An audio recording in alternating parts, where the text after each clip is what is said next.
Olá a todos e a todas, mais um domingo do Senhor Jesus Cristo chegando. Eu estou aqui para, como faço toda semana, produzir o meu vídeo semanal, a pedido do Vox, porque na segunda-feira o Portal Claro publica esse conteúdo. Eu gostaria de pedir, como sempre faço, para que você assista esse vídeo, siga o nosso canal e, por favor, compartilhe esse conteúdo junto a amigos seus que, porventura, possam gostar dessa natureza de debate. Quero agradecer muito as pessoas que até aqui seguiram o meu canal, estão me dando uma força, fazendo com que as nossas ideias se multipliquem e corram o maior espaço possível. É isso que a gente pretende.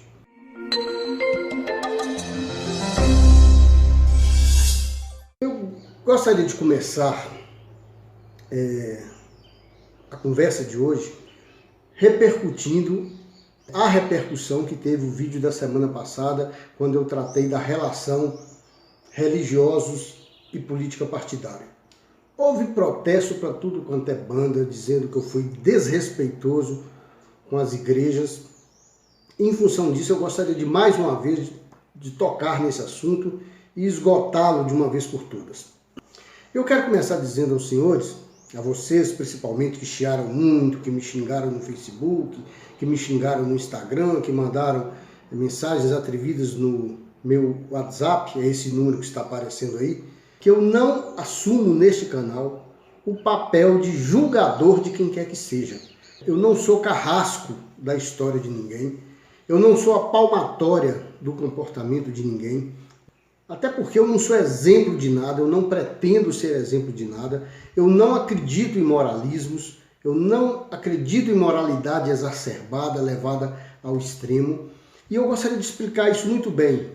Viu, dona Luciana, que me mandou esse e-mail atrevido dizendo que eu quero pousar de corretinho? Não tem nada disso, Luciana.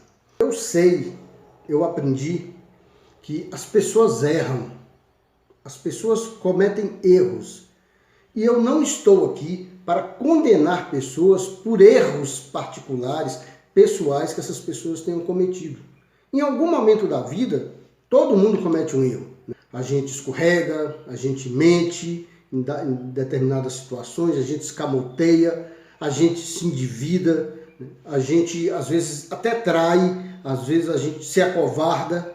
E eu não estou aqui para julgar pessoas, figuras públicas, por erros de natureza particular que elas tenham cometido.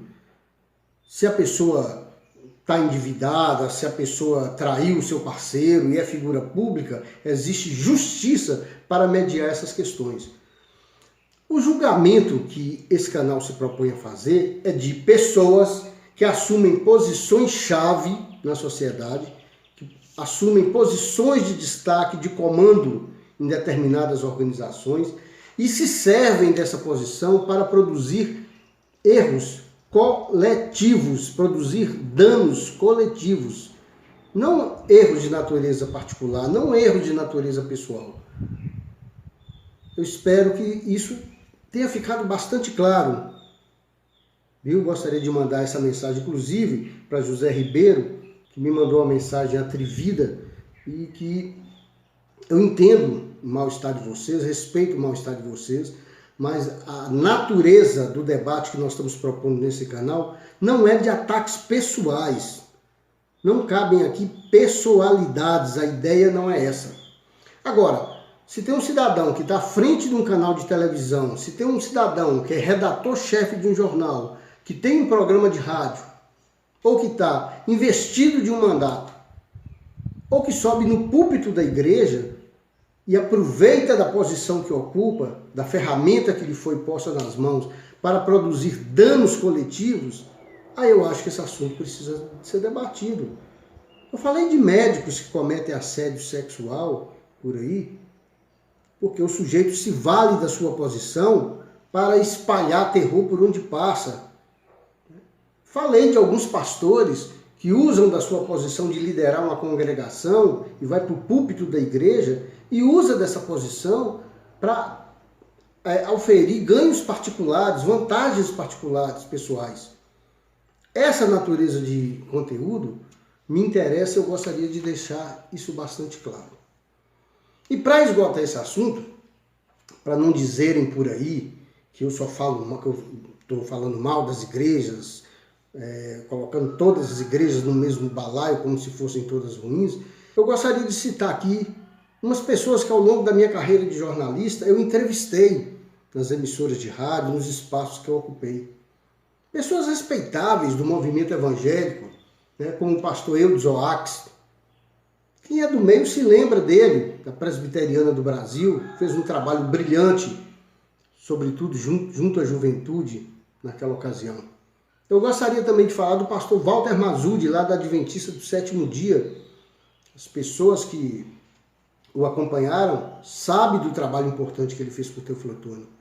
Não posso me esquecer do pastor Demival Macedo, Dil, que fez um trabalho louvável junto ao Bom Samaritano, é questionado por ter se envolvido política e partidariamente num ou outro momento aí da sua vida, mas tem um trabalho brilhante junto ao Bom Samaritano que a gente não pode simplesmente esquecer.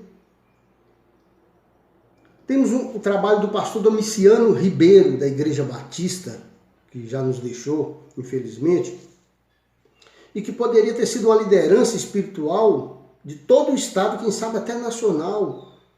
Um homem importante da perspectiva, sabe, da produção de ideias ligadas ao Evangelho, ao ensinamento. Importante. Temos o pastor Vanderlei, houve vários Vanderlei aqui na cidade, mas esse é o da Igreja Presbiteriana Renovada. Quem conheceu o pastor Vanderlei sabe da importância que ele teve para o movimento evangélico. E na Igreja Católica, a gente tem que destacar o padre Giovanni Lisa, não precisa, esse aí é ao concurso, não precisa que ninguém fale dele, o padre Celestino, que teve um trabalho respeitável na cidade, Dom Quirino, que foi quase um combatente das questões democráticas e da sua luta escancarada pelos mais pobres. A irmã Zoé, gente, fez um trabalho em favor das meninas prostituídas, violadas, vítimas da prostituição infantil em Teoflotone e região, enfrentando inclusive empresários, políticos e empresários da rede hoteleira aqui, sabe, em Teoflotone e região. E agora, mais recentemente, temos o trabalho do Padre Honório, um homem digno que faz um trabalho importante junto aos setores produtivos e bastante identificado no anel rural de Teoflotone e de toda a região.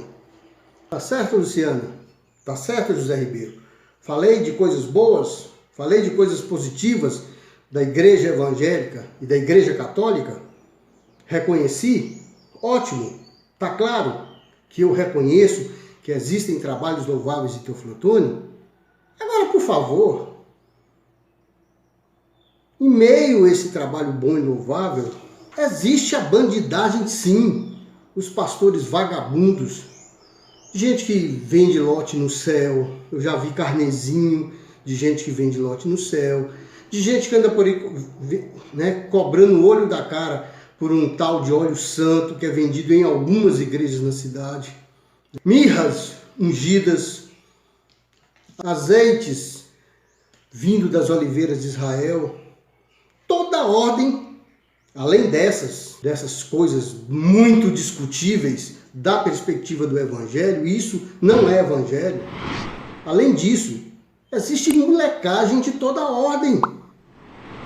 Molecagem. E nem vou falar das coisas pessoais de pastor que foi pego saindo do motel, porque isso é de ordem de fórum pessoal, como eu falei no início. E não basta. Para algumas igrejas, para algumas lideranças de igreja aí, não basta pedir dízimo, tem que pedir oferta, tem que pedir, fazer campanhas, tem que extorquir as pessoas que vão à igreja do jeito que podem. E podem chiar, podem me xingar, podem fazer o que quiser, mas eu não vou me calar diante dessa situação. Não vou me calar diante dessa situação. Essa é a verdade. E aqui tem igrejas em Teoflotone também, templos enormes, suntuosos, que paparicam ricos. Que fazem o contrário daquilo que propôs o Evangelho. E o que eu disse, o centro da minha fala no vídeo passado, é em relação às eleições de 2022. Porque as igrejas, a religião, tem uma fatia de culpa na situação em que se encontra o Teófilo Otoni e região.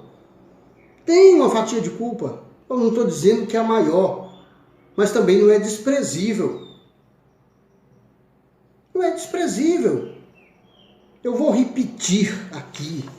Eu quero ver se os pastores das igrejas evangélicas, sobretudo esse povo ligado ao movimento neopentecostal, esse povo ligado, vinculado à teologia da prosperidade, vai empurrar goela abaixo dos seus seguidores toda a ordem de vagabundo que apareça pedindo voto em Teófilo Otoni em 2022, enfiar uma granazinha no bolso para trocar o carro, para fazer uma puxadinha na sua casa e tentar empurrar esses candidatos goela abaixo da sua denominação.